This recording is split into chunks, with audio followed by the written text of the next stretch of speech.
So today we are going to do single knee folds, and Paul is just checking his posture, as always, making sure he's neutral pelvis. So remember your cup of tea across your hip bones. Neck is relaxed, shoulders, hands are lengthened down to the feet, knees are hip width, and feet are hip width. You're going to get really bored of me saying this, but it's really important to make sure that you're in the right posture before you start. So with your single knee folds, what I want you to do is just allow your hips to sink into the floor. So the pressure that you feel, the contact between the floor and your hips, that pressure should feel like it's getting more and more, almost like I'm stood there and I'm pushing you into the floor. You'll notice that the muscles around the tummy will start working, and your feet should start to feel like they're becoming relatively light.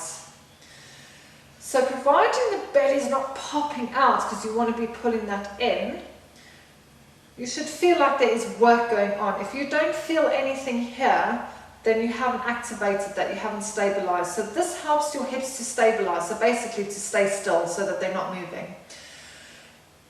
The reason we do single knee folds and exercises like that is that when you're walking up the stairs or you're running, the hips aren't jogging all over the place, because that's where you get injuries in the joints, in the back and that kind of thing. So it's really to teach the body how to keep the hips still, especially for pregnant women. It's very important.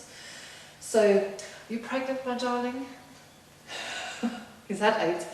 So, from here, once you have that connection, so once you can feel these muscles working, make sure your shoulders are relaxed. Sometimes they want to climb. And you're just going to allow your left knee to float up towards the ceiling.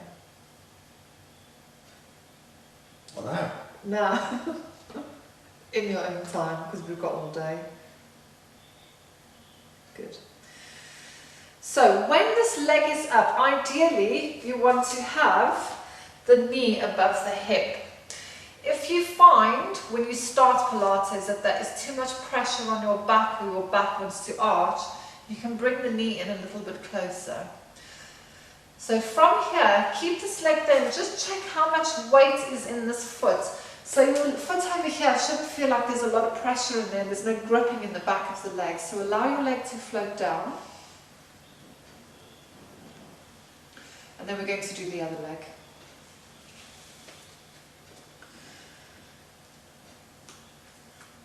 Good. Can you feel it working? Mm. So if you keep going left and right, so what you'll notice when Paul changes from left to right, there isn't a shift in the hips. So often people will take one foot down, relax, then stabilize, then take the other leg, bring it down, relax. You want to try and keep that stability the whole time so that the legs are just moving up and down and there's no shifting in the body. Make sure you're pulling your belly button in. What can happen is that you sort of forget about what's going on with the belly button because you want to be heavy in the pelvis, you want your feet to be light, and you want to be breathing, and you want your shoulders to be relaxed. So make sure that you're pulling in, because if your belly starts popping, then it's your abdominal muscles, the outside abdominal muscles that are working, and we want to get inside nice and deep. So when you finish on your right one, make that your last one, please, sir. And you should be able to feel this. If you don't feel this exercise, then you're not doing it right. Come and ask me.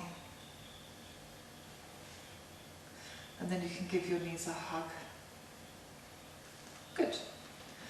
So you'll find that you might want to just draw your knees into your chest just to stretch the lower back. So that was single knee folds, and like I said, very good to teach you how to stabilize your hips. Also works the hip flexors, relax the shoulders, and keep your neck nice and loose. So that's all for this exercise. Bye.